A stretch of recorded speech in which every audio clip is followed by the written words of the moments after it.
कैसे होगा? अब सवाल उठता है कि कैसे करोगे? रास्ता क्या है आपके पास? अगर रास्ता होता तो अभी तक क्यों नहीं किए? रास्ता हमारे पास नहीं है और रास्ता आगे होने वाला, क्योंकि आपको पता है कि सारी व्यवस्था मशीन के हाथ में जा रही है। किसके हाथ में? मशीन के। नौकरी मिलेगी कि नहीं मिलेगी? अब नहीं। नौकरी अब मिलने वाली नहीं है। नौकरी खत्म। रोबोट सिस्टम आ रहा है, कंप्यूटर आ गया, नौकरी खत्म हो गई। रोबोट आया, नौकरी छीन लिया। आज जब आपका मोबाइल आया, एसटीडी पीसीओ को खत्म कर दिया। मोबाइल आया, टीवी के व्यापार को खत्म कर दिया। कंप्यूटर आया, कंप्यूटर को प्रभावित किया। सबको कौन प्रभावित कर रहा है? कौन? Mobile, machine. और अभी रोबोट से भी हाई टेक्नोलॉजी आ गई जिसका नाम है एआई, आर्टिफिशियल इंटेलिजेंस। क्या नाम है उसका? Artificial intelligence. वो क्या बीमारी है आर्टिफिशियल इंटेलिजेंस? वो क्या बीमारी है? वो ऐसी बीमारी है जो अभी चंद्रयान को कंट्रोल किया, आदमी नहीं कंट्रोल कर रहा है। अब सारी चीजों को कौन कंट्रोल करेगा? मशीन। आपका जो कार चल रहे हैं इसको कौन कंट्रोल करेगा? आदमी नहीं चलाएगा, ड्राइवर नहीं होगा, मशीन कंट्रोल करेगा। प्लेन को कौन कंट्रोल करेगा? मशीन कंट्रोल करेगा। ट्रेन को ड्राइवर नहीं होगा, कौन कंट्रोल करेगा? मशीन कंट्रोल करेगा। लेकिन अभी आप लोगों को लग रहा होगा कि यार ऐसा कैसे होगा, क्योंकि एसटीडी पीसीओ के जमाने में जब लोग एसटीडी पीसीओ खोल के बैठते थे और जब मोबाइल पास में आया था, तो जब लोगों को बोला गया कि आपकी एसटीडी पीसीओ की दुकान बंद हो जाएगी, तो बड़ा हंसता था। अच्छा सब मोबाइल ले ले? हेलो, अच्छा सब मोबाइल ले ले? क्योंकि पहले मेट्रोला होता था, इतना बड़ा बड़ा सेट होता था, पीछे लाल बत्ती जलती थी, एंटीना होता था। मोबाइल होना ही मतलब ये था कि बड़ा आदमी है। लेकिन आज एक आदमी ऐसे घास काट रहा है, हाँ ठीक है, सब बढ़िया है।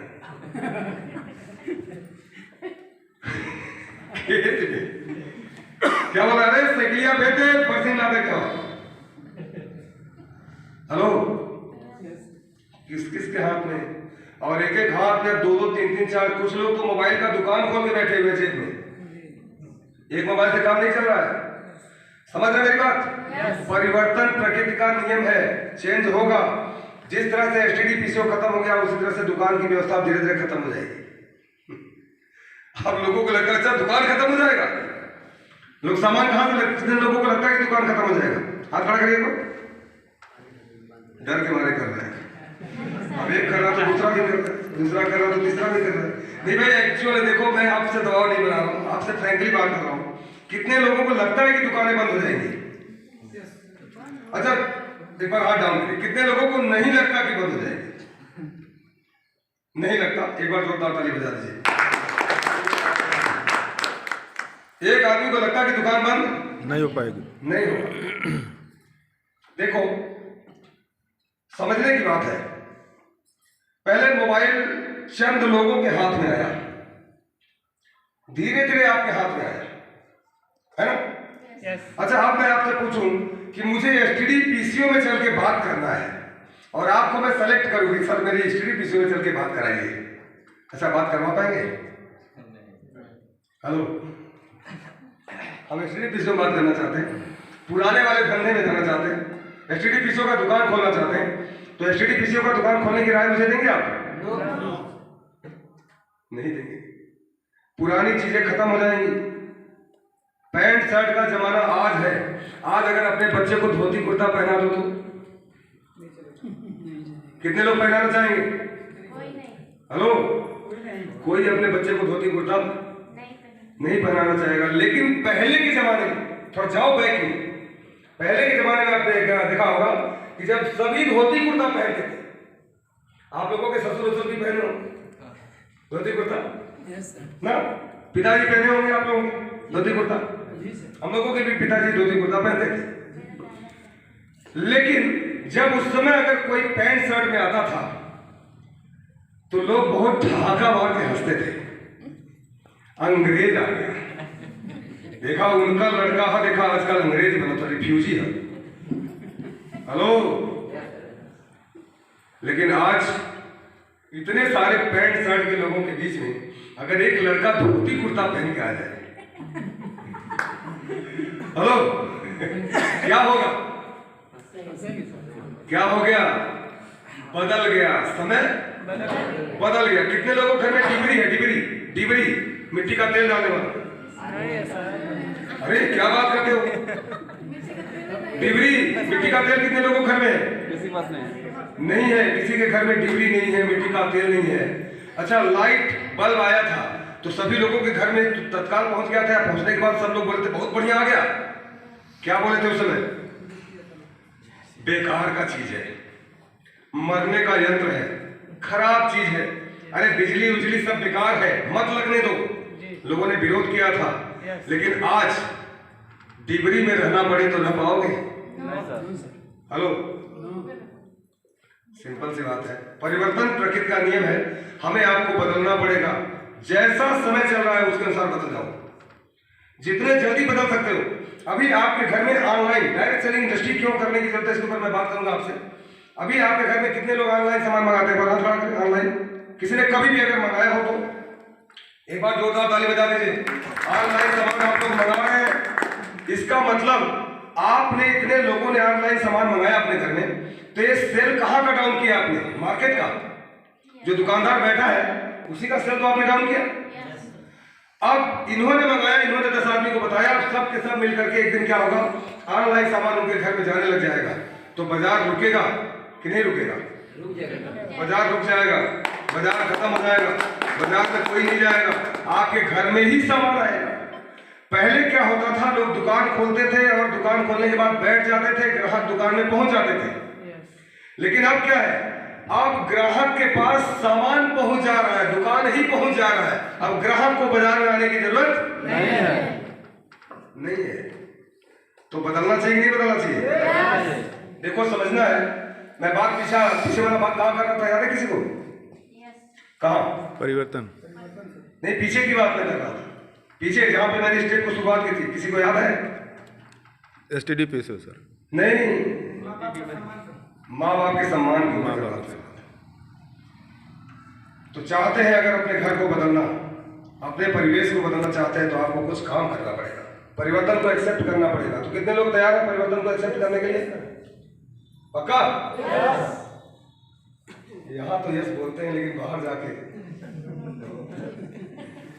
देखिए, हम लोगों को समझना है सिस्टम क्या सिस्टम है। इस बात को जरा देखो, इस प्लान को किसने देखा? आप लोगों ने देखा? इसकी राय आपको किससे लेनी चाहिए? जो प्लान दिखाया या जो इसका स्पेशलिस्ट है उससे राय लेना चाहिए। लेकिन आप जानते हैं गलती क्या करते हैं?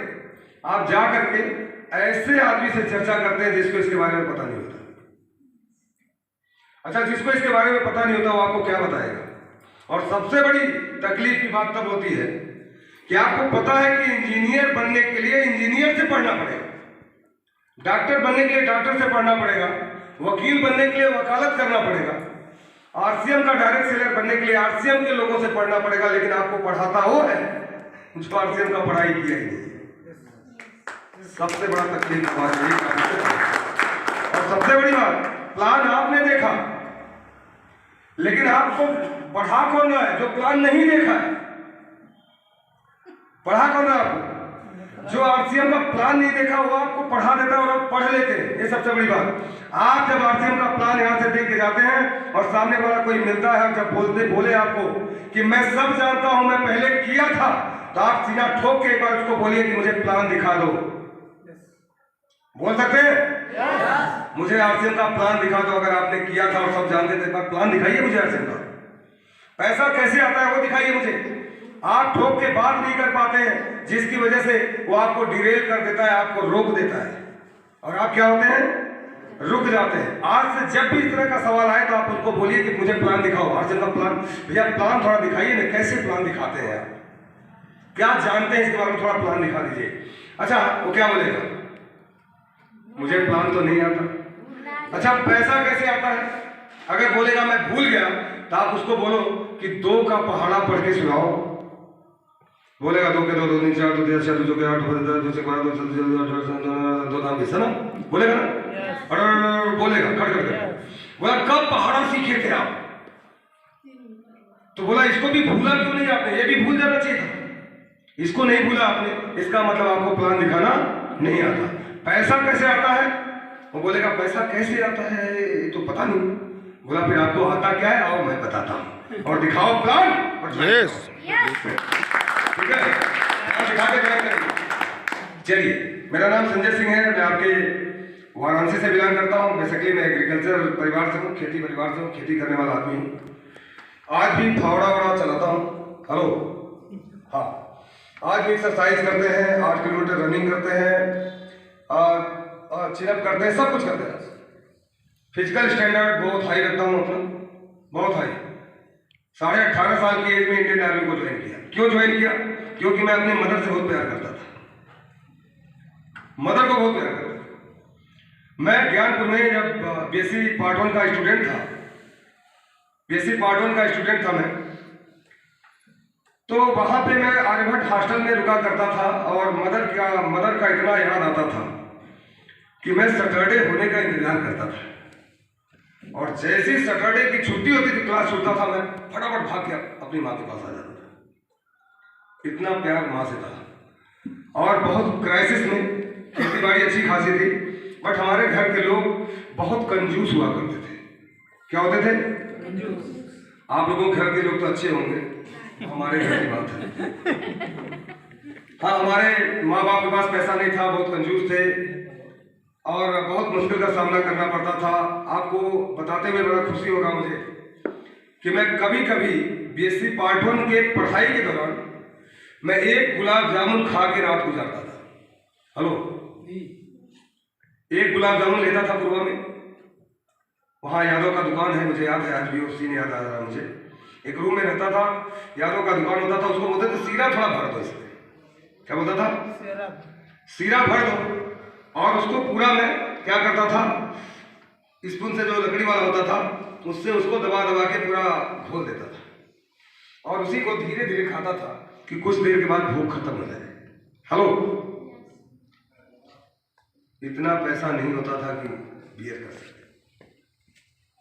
पैसा था लेकिन मुझे दिया नहीं जाता था, मुझे मिलता नहीं था। आप लोगों के माँ बाप तो पैसा खूब दे के भेजे होंगे स्कूल, है ना? आप लोग तो अमीर घर में है। मेरी कहानी बताता है ना। थोड़ा मोबाइल साइलेंट कर लीजिए, मोबाइल साइलेंट कर लीजिए 10 मिनट के लिए। प्रधानमंत्री कॉन्फ्रेंस हॉल में जाते हैं तो कभी भी उनका मोबाइल नहीं बजता, दूसरी चीजों के ऊपर फोकस नहीं होता उनका। जहां होते हैं वही होते हैं। आपका दिमाग कहीं और है, आंख कहीं और है, कान कहीं और है, शरीर कहीं और है। एक जगह सारी ऊर्जा को केंद्रित कर दीजिए, कमाल हो जाएगा आपकी लाइफ के अंदर। मैं ये चीज क्यों बता रहा हूं आपको? मैं इसलिए बता रहा हूं कि मुझे जल्दी नौकरी करने की जरूरत क्यों पड़ी, क्योंकि मैंने पैसे का बहुत अभाव देखा और मेरे दिमाग में चीज चलता था कि शादी होने से पहले मुझे बहाना पैसा कमाना है। ये मेरे दिमाग में चला करता था कि अभी जब दिक्कत है तो मेरे मदर को और परेशान होना पड़ेगा। इस वजह से मैंने जल्दी 18.5 साल की एज में इंडियन आर्मी को ज्वाइन कर लिया। 18.5 ईयर्स, 18.5 साल। और 1 साल 2 साल सर्विस नहीं किया। कितने साल? पूरे 22 साल। कितने साल? 22 साल। पूरे 22 साल। 22 साल में कितने मिनट होते हैं, कितने दिन होते हैं, कितने घंटे होते हैं? आप लोगों को लगता होगा कि लोग बोल रहे हैं आर्मी की नौकरी छोड़ दी, आर्मी की नौकरी छोड़ दी। मैं आर्मी का नौकरी छोड़ा नहीं, मैं अपने मर्जी से आर्मी की नौकरी बिना किसी पैरवी के, बिना किसी घुस के, बिना किसी के अप्रोच के मैंने ज्वाइन किया था। और अपने मर्जी से मैंने ज्वाइन किया और अपने मर्जी से मैंने क्या किया? VRS कर दिया। क्या कर दिया? नौकरी को VRS, वॉलंटरी रिटायरमेंट का एक ऑप्शन होता है, मैंने वॉलंटरी रिटायरमेंट इंडियन आर्मी को कर दिया। 22 साल के दौरान मैंने बहुत सारे उतार चढ़ाव देखे। इस वजह से नौकरी ज्वाइन किए थे कि घर की स्थिति ठीक कर लूंगा, लेकिन घर की स्थिति ठीक नहीं हो पाई। क्यों? क्योंकि जब घर में जब सारी चीजें, जब गड्ढे जब बहुत बड़े बड़े हों, गड्ढे जब बहुत बड़े बड़े हों तो रोड पे छोटे मोटे कंकड़ पत्थर डालने से नहीं भरेंगे। हेलो, छोटे मोटे कंकड़ पत्थर डालने से नहीं भरेंगे, उसमें बहुत बड़ा कुछ डालना पड़ेगा, बहुत सारी चीजों को डालना पड़ेगा, तब जाके गड्ढे भरते हैं। आपके घर में भी बड़े बड़े गड्ढे हैं। समझ में आ रहा है?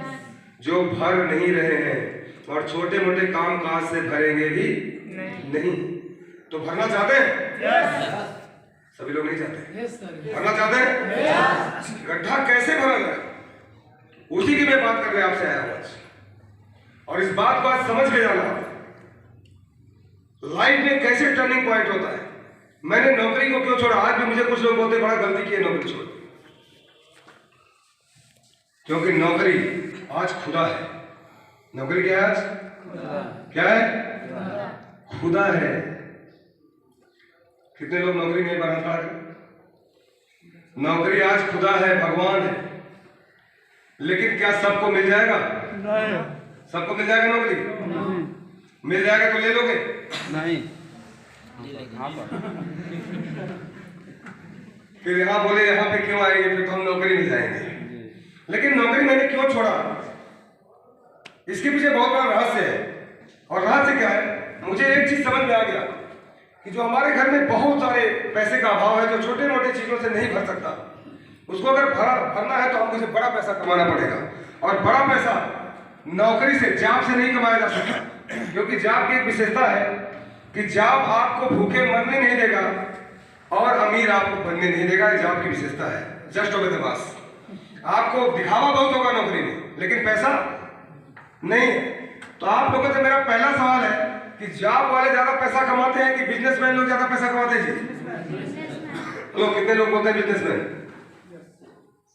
बिजनेसमैन सभी को पता है। दूसरा सवाल है कि सेल करने वाले लोग ज्यादा पैसा कमाते हैं या परचेज करने वाले, खरीदारी करने वाले लोग ज्यादा पैसा कमाते हैं? सब लोगों का जवाब है सेल करने वाले। अब आप लोगों को मैं एक तरफ 10,000 की सरकारी नौकरी दे रहा हूं और एक तरफ 1 लाख का आपको व्यापार दे रहा हूं, क्या चॉइस करोगे? चक्कर में पड़ गए। भरोसा नहीं है भैया, हमें मत दे, यह दे देते तब मजा आ जाता। हेलो, नौकरी का पिक्चर अपने दिमाग पे इतना ताकतवर तरीके से ठूस दिया गया है कि वो पिक्चर निकल ही नहीं पा रहा अपने अंदर से। सबसे पहले आप देखिए, 50 साल 100 साल पीछे जाके देखिए, कोई बाप अपने बेटे को नौकर बनाना चाहता था? नहीं। चाहता था? नहीं। लेकिन आज क्या हो गया कि अपने बेटे को लोग क्या बना रहे हैं? नौकर बना रहे हैं। तो क्या नौकर बनना चाहोगे? कितने लोग बनना चाहते हैं नौकर? लेकिन मिले ना, अभी बोल दे कि यहाँ 2 सीट है, आरसीएम का मीटिंग छोड़ के भागो, सब के सब भाग जाएंगे, यहाँ कोई नहीं रुकेगा। इतना तेजी से दिमाग के अंदर फीडअप हो गया है। क्या जॉब आपको पढ़ाया इसलिए जा रहा है, जो मैकाले की जो शिक्षा पद्धति है, उसमें आपको पढ़ाया ही इसलिए जा रहा है क्योंकि आपको नौकरी करना है। क्या करना है? नौकरी करना है। इस शिक्षा पद्धति को बदलने की जरूरत है। नौकरी करने वाला हमको नहीं बनना है, अब हमें बनना है तो नौकरी देने वाला बनना है। बाहर की दुनिया में मैं किसी को आर्मी की नौकरी दे नहीं सकता, लेकिन मैं गारंटी करता हूं कि आज जितने लोग आए हैं, मैं अपनी जगह पे लोगों को लाने की गारंटी देता हूं। सब लोगों को और आप देखते हैं, प्लान आप देखते हैं। एक कहानी के माध्यम से समझाऊंगा तो थोड़ा सा अच्छे समझ में आएगी। एक बार की बात है, एक आदमी था, उसको एक फल दिखा हुआ अच्छा लगा, पका हुआ, उसने तोड़ने के लिए सोचा। ध्यान से सुनिएगा, तोड़ने के लिए सोचा। तो जब उसने आंख से देखा किसने? आंख ने। प्लान कौन देखा? आपकी आंखें। तो उसको जब दिमाग में आया, उसने देखा कि उसको तोड़ना है, तो वहां पे चल के कौन गया? पैर। चल के कौन गया? पैर। जो देखा वो गया नहीं, और जो गया वो तोड़ा नहीं। तोड़ा कौन? हाथ। और जो तोड़ा वो खाया नहीं। खाया कौन? और जो खाया वो रखा नहीं। गया कहां? हेलो, जो देखा वो गया नहीं, जो गया वो तोड़ा नहीं, जो तोड़ा वो खाया नहीं, जो खाया वो रखा नहीं। और एक काम करते करते माली ने जब देखा कि इसने फल को तोड़ लिया, तो डंडा लगी पीठ पर। कहां? और आंसू निकले किससे? आंख से, क्योंकि देखा आंख नहीं था। हेलो, देखा किसने था? आंख ने। कोई भी चीज जब नरम होता है ना दोस्त, बिजनेस बहुत नरमी का है। कोई भी चीज जब नरम होता है ना, तो कुछ न कुछ चीजें बनती हैं उससे। लोहे को जब नरम करते हैं तो औजार बन जाता है, सोने को जब नरम करते हैं तो हार बन जाता है, आटे को जब नरम करते हैं तो रोटी बन जाता है, और जब जिंदगी को नरम करते हैं तो जिंदगी हसीन बन जाती है। क्या करना पड़ेगा?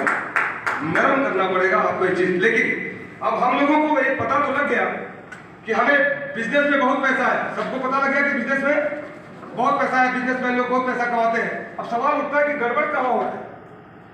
आप बिजनेस करने के लिए तैयार क्यों नहीं होते? कितने लोग ज्वाइन करके एक बार हाथ खड़ा करें, ज्वाइनिंग पर्सन।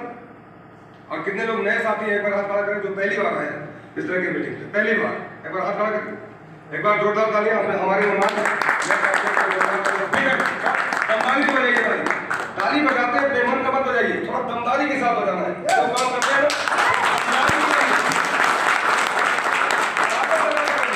हम लोग, कोई भी काम करते हैं बेमन का। यहाँ पे गड़बड़ कहाँ है? हिंदुस्तान की जो मेंटलिटी है थोड़ी अलग है। हिंदुस्तान के लोगों को क्या चाहिए? आदत में ढलने वाली चीज चाहिए। इनको कोई भी चीज जो अच्छा लगता है ना वो नहीं करेंगे, इनको जो चीज अच्छा नहीं लगता वही करते हैं। और अच्छा नहीं करने वाले लोग हैं तो बहुत अच्छी बात है, लेकिन आपको समझना है कि गड़बड़ कहाँ हो रहा है सिस्टम के अंदर। आप थोड़ा देखें, एक जापान में जब एक व्यक्ति गया हिंदुस्तान का, हिंदुस्तानी आदमी कहीं भी जाता है तो छाप छोड़ के आता है। हिंदुस्तानी आदमी कहीं भी जाता है तो छाप छोड़ के आता है। क्या छाप छोड़ के आता है? आप पूरे जगहों पे, सब जगह पे सफल हो सकते हैं, लेकिन हिंदुस्तान में दूसरे देश का आदमी आकर के सोचे कि मैं यहाँ पे एक चुतिया बना के चला जाऊँ हिंदुस्तानी को, और खासकर यूपी और बिहार वालों को, तो बहुत मुश्किल है। एक बार हिंदुस्तान का आदमी जापान में चला गया, तो जापान में गया तो जापान में एडवांस टेक्नोलॉजी है। वहां गया तो वो ध्यान से देखा जूता पॉलिश करने की मशीन, तो लोग वहां गए तो एक वहां क्या रूल क्या था उस मशीन की विशेषता कि एक जूता डालोगे पॉलिश करके दे देगा, दूसरा डालोगे रोक लेगा, जब पैसा डालोगे तब दूसरा दे देगा। हेलो, अब हिंदुस्तानी गया, ध्यान से देखा क्या क्या हो रहा है, एक डाल रहा है निकल रहा है, दूसरा डाल रहा नहीं निकल रहा है, पैसा डालने के बाद निकल रहा है। अच्छा, दूसरे मशीन में गया, सेम देखा, तीसरे मशीन में गया, सेम देखा, चार जगह बहुत रिसर्च किया, उसके दिमाग में क्या आ गया, पहले मशीन में गया, बोला मुझे भी पॉलिश करना है। क्या क्या? बिना पैसे का पॉलिश करना है। क्या बोला? बिना पैसे का मुझे पॉलिश करना है जूता। तो बोला बिना पैसे का कैसे पॉलिश होगा? एक डालेगा तो दूसरा फंस जाएगा। बोला नहीं हो जाएगा, दिमाग लगा दिया हूं। बोला क्या?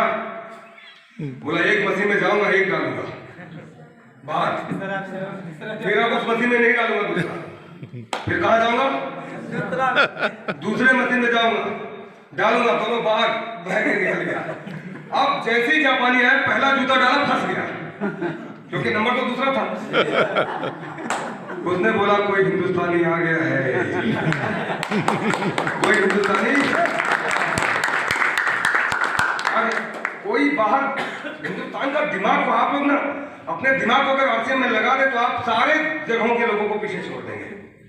इतना बड़ा ताकतवर आपके पास माइंड है, बस आपको समझने की जरूरत है, आपको दिमाग लगाने की। लेकिन हम लोगों के साथ समस्या क्या है कि हम लोगों का जो है ना सीसी क्लास है ना, सीसी क्लास मतलब इनका जो कॉन्सेप्ट है, इनमें अंतर क्या है? एक आदमी गया और चाय का प्याला लिया और चाय पीने के बाद, चाय भरा था, चाय पीने के बाद इसने चाय खाली करके सीधा प्याले को ऐसे रख दिया। ये कौन है? ये अमेरिकन है। कौन है? यूएसए के लोग हैं। कहाँ के लोग? अमेरिका के लोग हैं। उन्होंने चाय पिया, कप खाली हुआ, कप को सीधा रख दिया। चाइना के लोगों का जो चाइनीज है, इन्होंने भी क्या किया? चाय पिया और चाय को क्या किया इन्होंने? उल्टा रख दिया। क्या किया? उल्टा रख दिया।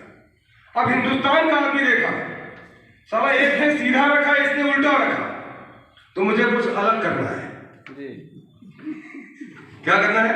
अलग करना। मुझे कुछ अलग करना है। तो जब इंडियंस का नंबर आया तो इसने बोला कि इन्होंने ऐसे किया तो मैं अब ऐसा करता हूं, हाँ ऐसे रखता हूं। कब को कैसे? दोनों से अलग। तो जब वेटर आया तो वेटर आके पूछा कि यार इनकी बात समझ में आती है, इनकी भी बात समझ में आती है, लेकिन आपकी बात समझ में नहीं आती। समझा सकते हो क्या? बोला बहुत बढ़िया से। बोला समझाओ? बोला हाँ समझाओ। बोला इनसे पूछो पहले क्यों ऐसा रखे, तब ना मैं बताऊंगा। तो इनसे पूछा भैया आपने क्यों, अमेरिकन से पूछा कि आपने ऐसे क्यों रख दिया? बोला चाय की और जरूरत है, अगर मिल जाए तो ले लूंगा। हेलो, बोला इनसे पूछो उन्होंने उल्टा क्यों किया? चाइनीज से पूछा गया तो बोला चाय की जरूरत नहीं है इसलिए मैंने उल्टा दिया। हेलो, बोला आप बताओ आपने ऐसे क्यों रखा? बोला मिल जाएगा तो ले लूंगा, नहीं मिलेगा तो कोई बात नहीं। ताली बजाते हो तो दमदारी से बजाओ यार, आप लोग ना ज्यादा